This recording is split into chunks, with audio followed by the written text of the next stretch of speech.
أعوذ بالله من الشيطان الرجيم.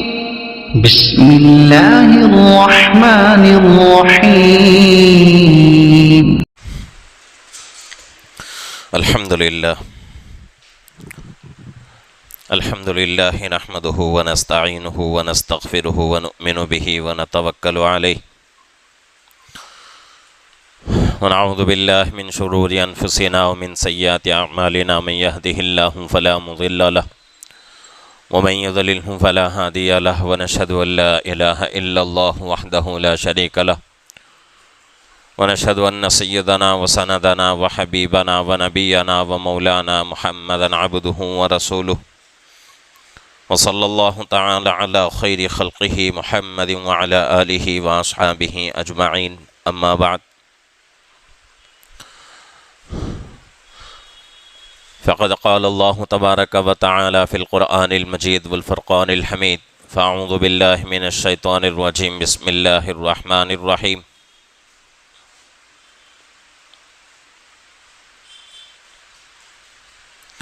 ولا تهنوا ولا تحزنوا وأنتم الأعلون إن كنتم مؤمنين.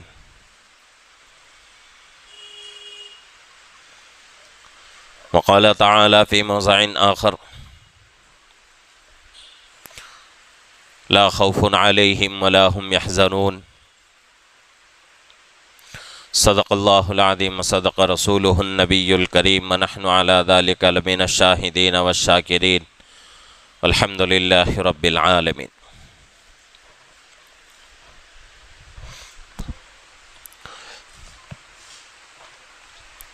محترم معزز بزرگ اور عزیز دوستو،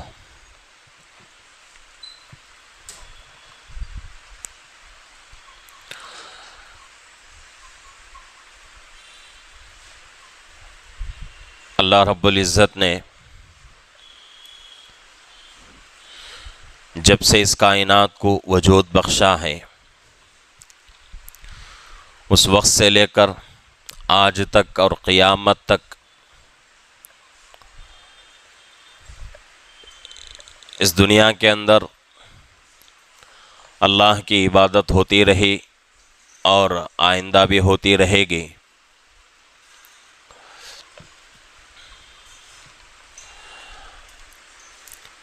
جیسا کہ ہم بارہا بیانات میں سنتے رہتے ہیں،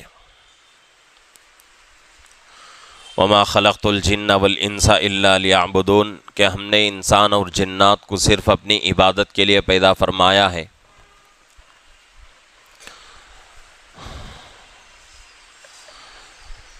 اللہ رب العزت نے اتنی بڑی دنیا بنائی ہے، اتنا بڑا عالم بنایا ہے، اتنی ساری مخلوقات کو وجود بخشا ہے، تو اس کا مقصد صرف اور صرف اللہ کی پہچان ہو جائے، مخلوق اللہ کی عبادت کرتے رہے، خالق کی طاقت کا علم مخلوق کو ہو جائے۔ اس لیے اللہ رب العزت نے اتنی بڑی کائنات بنائی ہے۔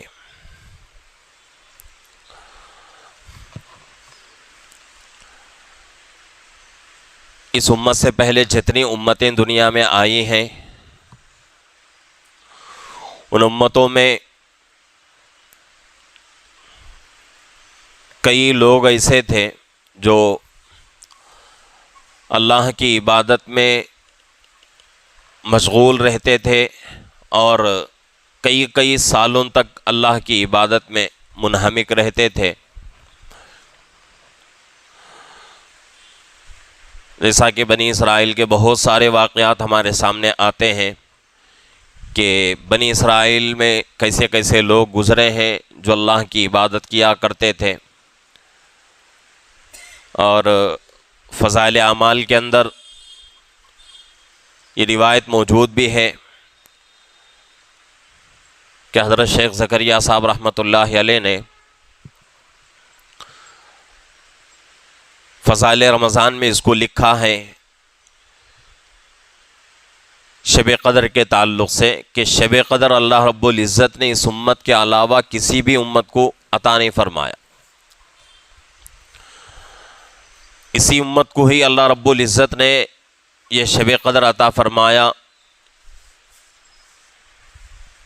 اس کی وجوہات میں سے ایک وجہ حضرت شیخ زکریا صاحب رحمۃ اللہ علیہ لکھتے ہیں کہ اللہ کے نبی پاک صلی اللہ علیہ وسلم نے بنی اسرائیل کی عمروں کو، بنی اسرائیل کے عبادتوں کو اللہ کے نبی صلی اللہ علیہ وسلم نے دیکھا، تو اپنی امت کی عمروں کا حال اللہ کے نبی صلی اللہ علیہ وسلم کو معلوم تھا، تو اس لیے آپ کو بہت زیادہ غم ہوا کہ بنی اسرائیل کے لوگوں کی عمریں اتنی لمبی ہیں اور ان کی عبادتیں اتنی بڑی ہیں، تو پھر میری امت کی عمریں کم ہیں اور ان کی عبادتوں کا حال بھی بہت مختصر ہے۔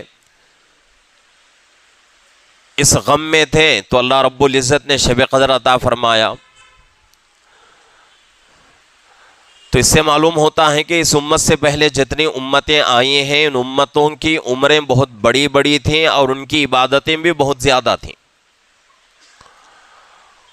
کوئی 500 سال تک عبادت کرتا تھا، کوئی 1000 سال تک عبادت کرتا تھا، کوئی 2000 سال 3000 سال تک عبادت کرتا تھا، اتنی لمبی عمریں ان کی ہوتی تھیں۔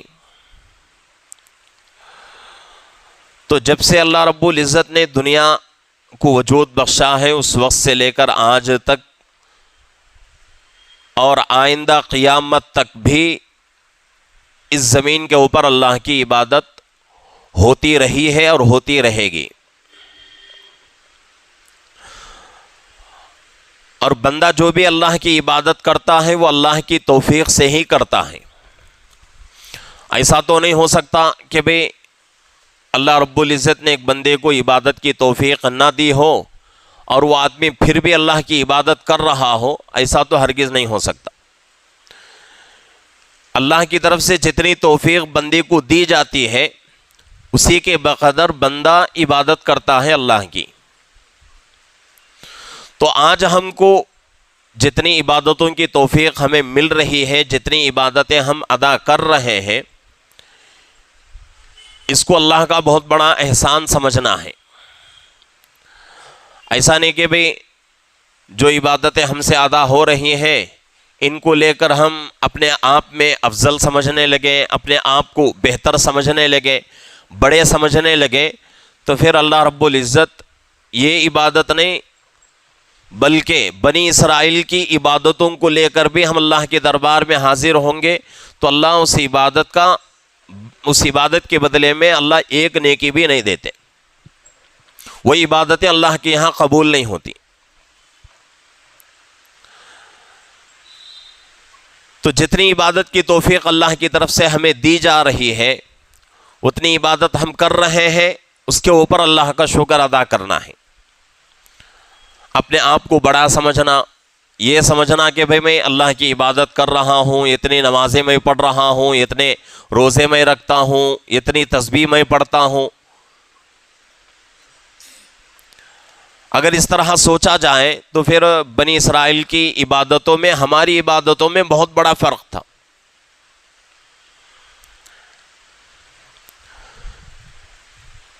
عبادتیں کرنا کوئی کمال نہیں ہے، بلکہ عبادتیں کر کے ان عبادتوں کو اللہ کے حوالے کرنا اور عاجزی کے ساتھ یہ سمجھتے ہوئے کہ بھئی عبادتیں تو میں کر رہا ہوں، یہ عبادتیں اللہ کے یہاں قبول ہو رہی ہیں یا نہیں، اس سے ڈرتے رہنا، یہ کمال والی بات ہے۔ قرآن ہمیں اسی کی تعلیم دیتا ہے۔ ایک طرف ہم عبادت بھی کریں اور ایک طرف اپنے آپ کو بڑا بھی سمجھیں اور یہ سمجھتے رہیں کہ بھئی میری جیسا عبادت کرنے والا کوئی نہیں ہے، میرے جیسا نماز پڑھنے والا کوئی نہیں ہے، میرے جیسا تہجد گزار کوئی نہیں ہے، میرے جیسا عبادتیں کرنے والا، روزے رکھنے والا، تسبیحات پڑھنے والا کوئی نہیں ہے۔ تو اسی وقت اللہ رب العزت دل پہ مہر لگا دیں گے۔ ختم اللہ علی قلوبہم وعلی سمعہم وعلی ابصارہم غشاوہ۔ اللہ فرما رہے ہیں کہ بعض لوگوں کے دلوں پر اللہ مہر لگا دیں گے۔ جب دلوں پر مہر لگ جاتی ہے اللہ کی طرف سے تو کوئی حق بات سننا گوارا نہیں کرتا انسان، حق دیکھنا پسند نہیں کرتا، حق سمجھنا پسند نہیں کرتا۔ تو اس لیے جتنی عبادتوں کی توفیق ہمیں مل رہی ہے ان عبادتوں کو کر کے اللہ سے خوش ہونا ہے، اللہ کے سامنے عاجزی کرنا ہے کہ اللہ یہ توفیق مجھے آپ نے عطا فرمائی ہے، اس توفیق کی وجہ سے میں آپ کی عبادت کر رہا ہوں، اے اللہ ہمیں اور مزید توفیق عطا فرمائیے۔ جہاں کہیں انسان اپنی عبادتوں کو لے کر اپنے آپ کو بڑا سمجھا تو اس کی پوری زندگی کی عبادتیں اکارت چلی گئیں۔ ایسے بہت سارے واقعات کتابوں میں لکھے ہوئے ہیں۔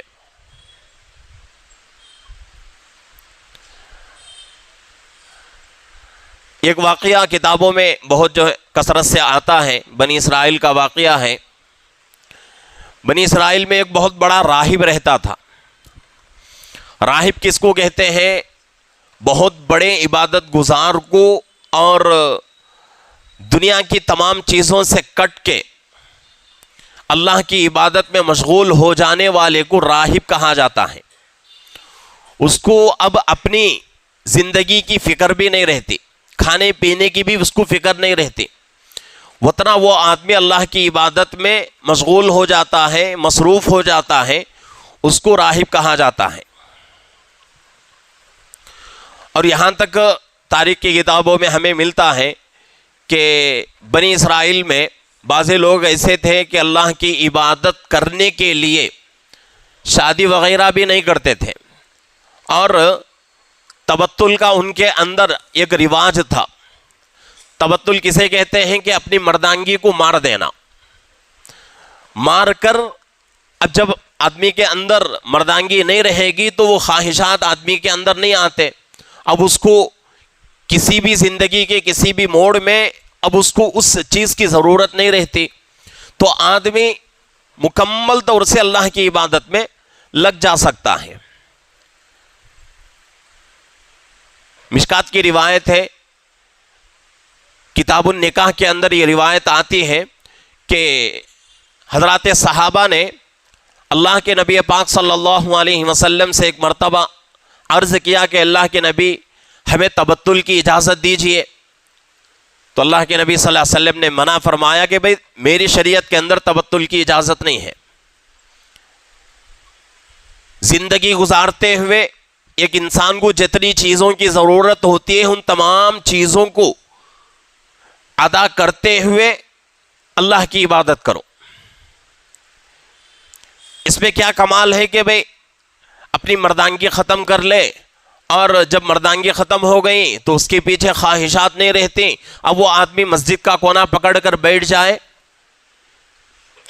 اس میں کوئی کمال کی بات نہیں ہے۔ کمال کی بات یہ ہے کہ اس کے پیچھے نفسانی خواہشات لگے ہوئے ہوں، شیطان اور نفس اس کے اوپر محنت کر رہے ہوں، اس کے باوجود نفس اور شیطان کو مار کر اللہ کی عبادت میں مشغول ہونا یہ بہت ہی کمال درجے کی عبادت ہوتی ہے۔ اسی لیے حدیث میں بتایا گیا ہے کہ نوجوانی کے عالم میں جو بندہ ایک سجدہ ادا کرتا ہے وہ ایک سجدہ بڑھاپے میں 1000 سجدوں سے بھی زیادہ فضیلت والا ہوتا ہے۔ کیوں؟ اس لیے کہ نوجوان جب آدمی رہتا ہے، جوانی کے عالم میں رہتا ہے، تو اس کے پیچھے بہت ساری خواہشات ہیں، بہت ساری چیزیں اس کے پیچھے لگی ہوئی ہیں، اس کے باوجود ان تمام چیزوں کو چھوڑ کر اللہ کی عبادت کے لیے آ رہا ہے تو وہ سجدہ اللہ کو بہت پسند ہے۔ بوڑھا ہو گیا آدمی، اس کے ہاتھ پیر اس کا ساتھ نہیں دے رہے ہیں، اب زندگی کی کوئی گارنٹی نہیں ہے، کب آدمی دنیا سے چلا جائے معلوم نہیں، ایسی عمر میں آ کر مسجد کا کونا پکڑ کر بیٹھ جائے، سجدوں پر سجدے کرتے رہے، تو ان سجدوں سے فائدہ ہوگا ضرور، لیکن یہ سجدے جوانی کے عالم میں جو سجدے لوگوں نے کیے ہیں ان سجدوں کے برابر نہیں ہو سکتے۔ تو جتنی عبادتوں کی توفیق اللہ کی طرف سے ہمیں ملتی ہے ان عبادتوں کو کر کے مزید اللہ سے دعائیں کرنا ہے کہ اللہ یہ عبادتیں ہم جو کر رہے ہیں بس یہ صرف اور صرف تیری توفیق سے، اور آگے ہمیں اور بھی بہتر عبادتیں کرنے کی توفیق عطا فرما. اپنی عبادتوں کے اوپر کبھی بھی اپنے آپ کو بڑا نہیں سمجھنا چاہیے. تو ایسے بہت سارے واقعات کتابوں کے اندر لکھے ہوئے ہیں. مختصر طور پر ایک واقعہ عرض کر کے بات مکمل کر دوں گا. واقعہ تو بہت لمبا ہے. بنی اسرائیل کا واقعہ. بنی اسرائیل میں ایک راہب رہا کرتا تھا جس کا نام برسیسا تھا. وہ راہب اتنا بڑا اللہ کا عبادت گزار بندہ تھا کہ اپنے گھر میں رہتا تھا. اپنے گھر میں رہ کر اتنی عبادتیں کرتا تھا کہ اس عبادت کی وجہ سے گھر کے باہر جھانکنے کی بھی اس کو فرصت نہیں تھی. آنا تو دور کی بات, کھڑکی سے جھانکنے کی بھی اس کو فرصت نہیں تھی. عبادت گزار تھا, لیکن شیطان نے ٹھان لیا کہ بھئی اس کو گمراہ کر کے ہی رہنا ہے. اب اس کی عادت کیا تھی کہ وہ صبح میں ایک مرتبہ اور شام میں ایک مرتبہ اپنے گھر کی کھڑکی کھول کر باہر جھانکتا تھا بس. اور اس کا گھر کہاں تھا؟ جنگل میں تھا, آزو بازو میں, اور دور دور تک کوئی آبادی نہیں تھی, کوئی گھر نہیں تھا. تو صبح ایک مرتبہ, شام میں ایک مرتبہ وہ آدمی, وہ راہب اپنے گھر کا دروازہ یعنی کھڑکی والا دروازہ کھول کر جھانکتا تھا اور کھڑکی بند کر کے اپنی عبادت میں مشغول ہو جاتا تھا, مصروف ہو جاتا تھا. تو شیطان نے ٹھان لیا کہ بھئی اس کو کسی بھی حال میں گمراہ کر کے چھوڑنا ہے. تو اس نے کیا کیا, کھڑکی کے سامنے مصلی بچھا کے نماز کی نیت باندھ کے کھڑا ہو گیا. صبح میں راہب نے کھڑکی کھول کر دیکھا, بھئی ایک عبادت گزار بندہ نماز پڑھ رہا ہے, قیام میں کھڑا ہے. دیکھا بہت دیر تک قیام میں کھڑا رہا. تو راہب نے سوچا بھئی میری طرح کوئی ایک اللہ کا نیک بندہ ہے. کھڑکی بند کر لیا, اپنے عبادت میں مشغول ہو گیا. شام میں پھر کھڑکی کھول کر دیکھا تو وہی بندہ رکوع کی حالت میں نظر آ رہا ہے. اب اس کو بڑا تعجب ہوا کہ صبح سے لے کر شام تک نماز ہی پڑھ رہا ہے آدمی. صبح میں قیام میں تھا, اب شام میں نے دروازہ کھول کے دیکھا تو رکوع میں ہے. کتنا بڑا اللہ کا نیک بندہ ہے, کتنی بڑی عبادت اس کی ہے. اب وہ مسلسل چلتا رہا. تو ایک مرتبہ راہب نے اس سے سوال کیا, شیطان تھا وہ, شیطان سے سوال کیا کہ بھئی کون ہو آپ, کہاں سے آئے ہو, آپ کا تعارف کیا ہے. تو شیطان کہہ رہا ہے کہ بھئی آپ مجھ سے یہ بات پوچھ کر میرا ٹائم بیکار نہ کریں, مجھے اللہ کی عبادت کرنا ہے. اس ایک سوال کا بھی اس کے پاس جواب کے لیے وقت نہیں. اب اس کے دل میں یعنی راہب کے دل میں اور زیادہ اہمیت آ گئی اس آدمی کی. تو اتفاق سے کیا ہوا, چند دنوں کے بعد بارش ہونی شروع ہوئی. بارش ہو رہی ہے, زوردار بارش, اور یہ نیت باندھ کے کھڑا ہے, نماز پڑھ رہا ہے. اب اس راہب کو ترس آتا ہے کہ بھئی کتنا اللہ کا نیک بندہ ہے, بارش ہو رہی ہے, اس کا بھی اس کو خیال نہیں ہے. تو نماز اس کی مکمل ہوئی. تو راہب نے کہا کہ بھئی اللہ کے بندے, اتنی بارش میں بھی تم نماز پڑھ رہے ہو, ایسا کرو گھر کے اندر آ کے سکون سے اللہ کی عبادت کرو. اب شیطان کو یہی چاہیے تھا, موقع کی تلاش میں تھا. تو گھر کے اندر آیا, گھر کے اندر آ کر عبادت میں مشغول ہو گیا. بہت دنوں تک رہا, ایک دن بھی اس راہب سے بات نہیں کیا. اور یہ عبادت گزار بندہ جب بات کرنے کی کوشش کرتا تو منع کر دیتا کہ بھئی میرے پاس اس سوال کا جواب کے لیے میرے پاس وقت نہیں ہے, ایک ایک لمحہ میرے لیے غنیمت ہے. بہت دن ہو گئے. بہت دن ہونے کے بعد اب شیطان نے سوچا کہ بھئی توا گرم ہو چکا ہے, اب اس کے اوپر کیا کرتے ہیں, روٹی سیکتے ہیں.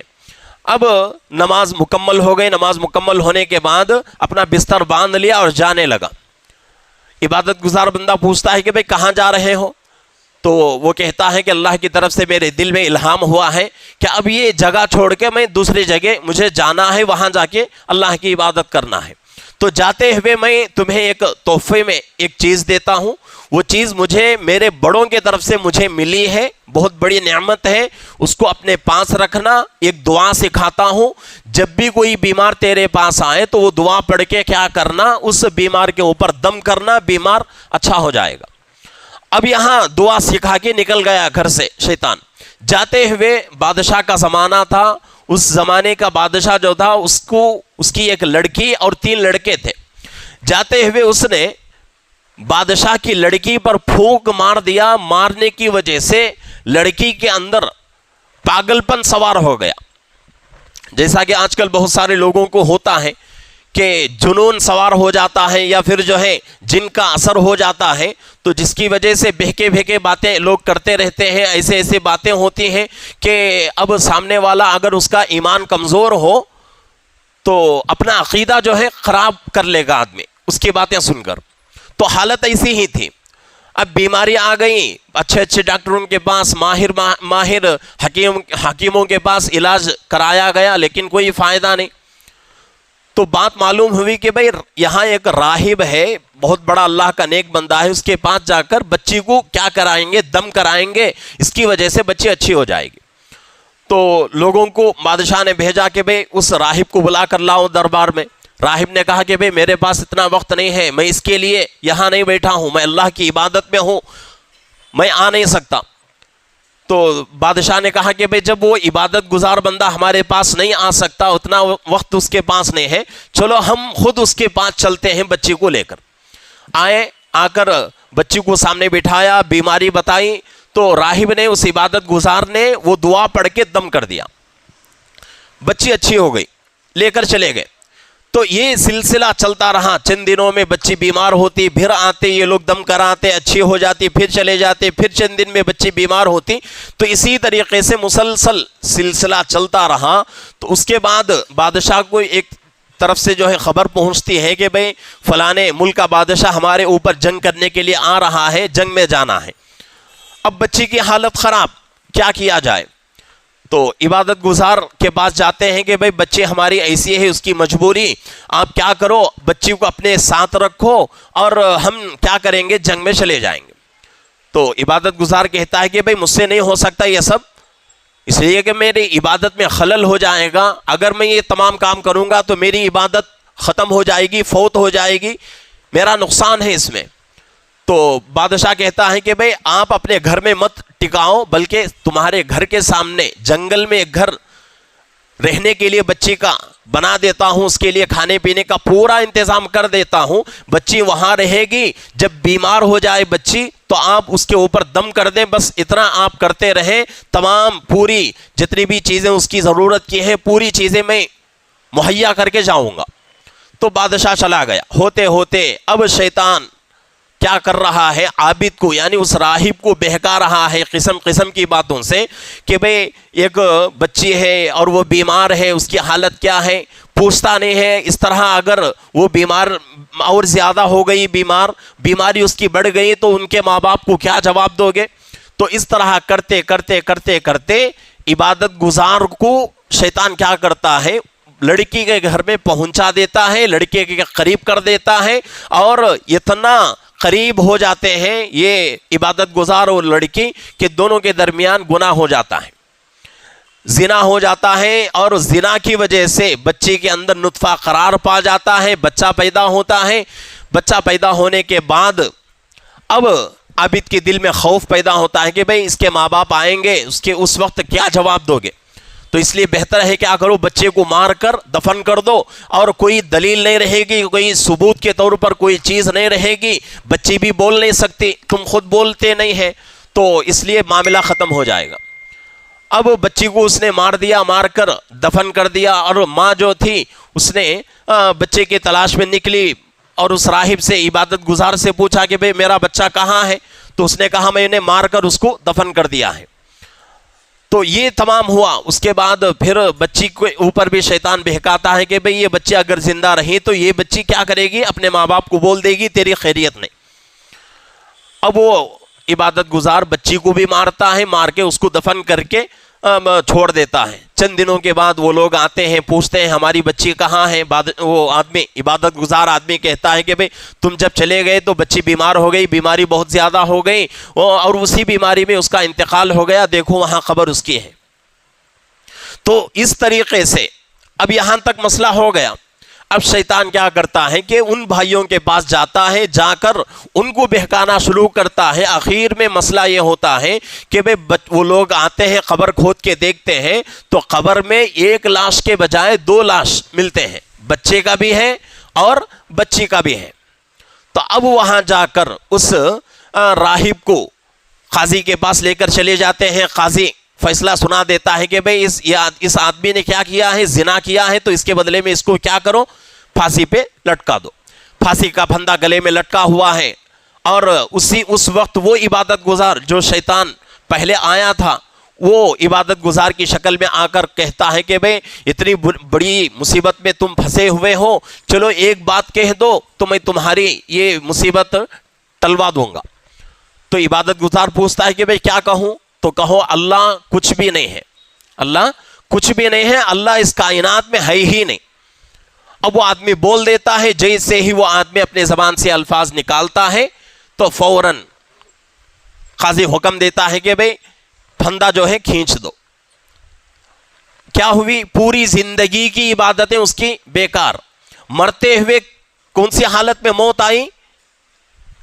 کفر کی حالت میں. اللہ کا انکار کر کے آدمی دنیا سے جا رہا ہے. تو اس لیے عبادتیں ہماری کیا ہیں؟ کچھ بھی نہیں. ہم سے پہلے جو امتیں آئیں ان کی بڑی بڑی عبادتیں ہوتی تھیں. ان عبادتوں کے مقابلے میں ہماری عبادت رائی کے دانے کے برابر بھی نہیں.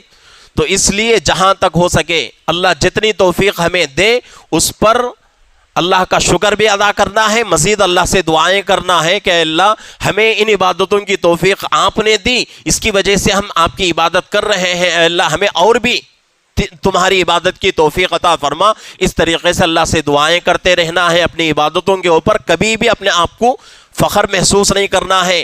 دوسروں کو اپنی نگاہوں سے نہیں گرانا ہے کہ بھئی میں اتنی نمازیں پڑھتا ہوں, فلانا آدمی نماز نہیں پڑھتا. میں اتنی عبادتیں کرتا ہوں, فلانا آدمی کچھ نہیں کرتا. تو اللہ کے یہاں کس کا مقام کتنا اونچا ہے کسی کو معلوم نہیں. دن رات ایک کر کے ہم عبادتیں کریں اور وہ عبادتیں اللہ کے یہاں قبول نہ ہو, کیا فائدہ؟ کچھ بھی نہیں. تو اس لیے جتنی عبادتوں کی توفیق اللہ سے ملتی ہے اس کا اللہ سے شکر بھی ادا کریں. مزید عبادتوں کی اللہ سے توفیق مانگے تو اس سے انشاءاللہ اللہ رب العزت جتنی عبادتیں ہم سے ادا ہو رہی ہیں ان عبادتوں کو اللہ قبول بھی کریں گے اور اس کا بہترین بدلہ ہمیں دنیا میں بھی ملے گا اور آخرت میں بھی ملے گا. اللہ رب العزت سے دعا ہے کہ اللہ رب العزت ہم تمام کو پوری زندگی اپنے آپ کو محتاج بنا کر اللہ کی عبادت میں گزارنے کی اور اللہ کے احکامات کے مطابق زندگی گزارنے کی اللہ توفیق عطا فرمائے.